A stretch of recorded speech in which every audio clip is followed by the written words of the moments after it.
What's up, guys? Welcome back. As always, I'm the Afro Overlander, and today we are going to be taking a look at how to install the PARAHandles. Now, this is the roof rack selection, and on the inside we have the whole Toyota 4Runner 5th gen package. And so to do these ones, I'm running the Prinzu roof rack. I believe this should be the same for other roof racks as well. All you want to do is remove one of the bolts, so there's two usually.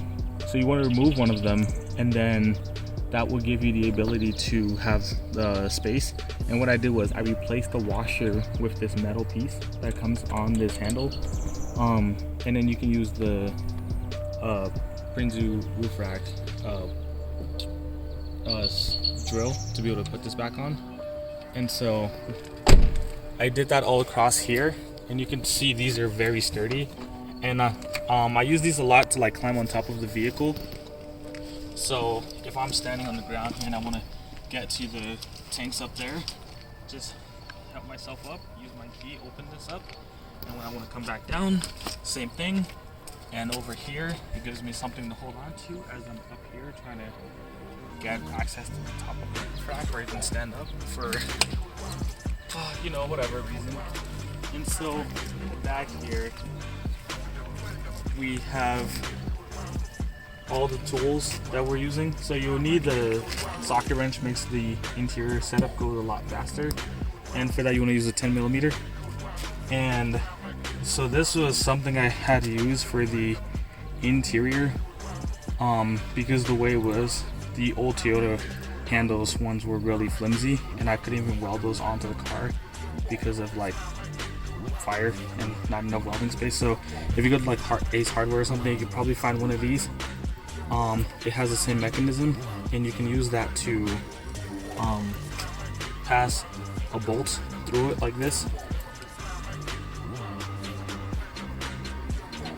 You can use that to pass a bolt through, and that way it stays on. So as the thing's in there and you're driving, and you like, it'll get lodged onto this, so it won't leave the area up there. We'll go into that in a second. So I had extras remaining, so what I did was I used them on as handles for my drawer here. So that really just helps me to stay organized. And same thing here. This was actually the keychain one. When you buy the 5th gen package, it comes with a keychain holder. I took that off and I'm using it on my smaller drawer here, so it just makes life a lot easier to work with, and it completes the whole look. So when you do get that 5th gen package, as I mentioned, not only does it come with the keychain handle, it comes with one for the hatch as well. So this is where you want to take that 10mm, put it up there, remove the old hatch, grab handle, and replace it with this one. And then next up, let's take a look at the interior of the car here. So included in the package, you have the headrest grab handles, and you also have a matching set for the other side over there. So as you're off-roading, your people in the back of the seat here can have something to hold on to.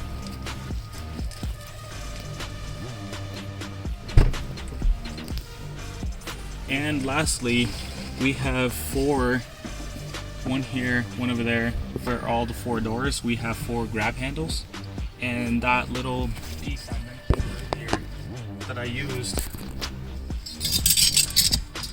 this is how I'm going to show you guys here as we transition how I got this installed using all of these tools.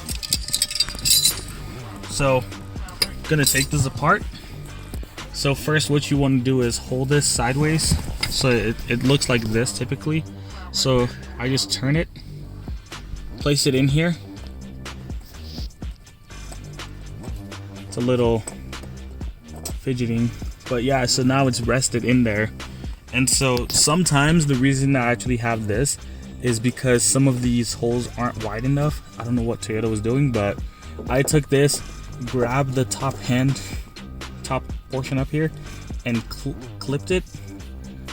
And so by snipping it, I made the hole wide enough for me to get that piece of item to fit. And then next up, what we do is grab one of your hooks or one of your stakes, and I just work my way around trying to get to the bottom of this piece in here.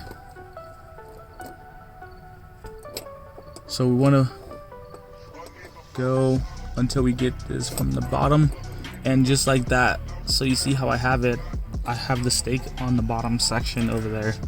So now with the other stake, want to position this at an angle so I keep that steady, and I just lost it, so let me try to get it back.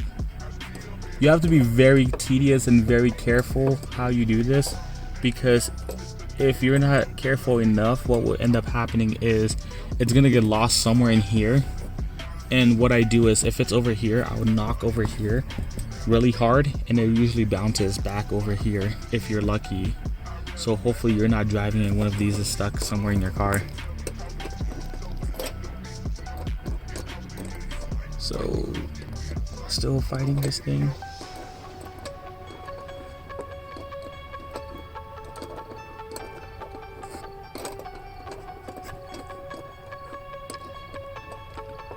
Okay, we are almost there.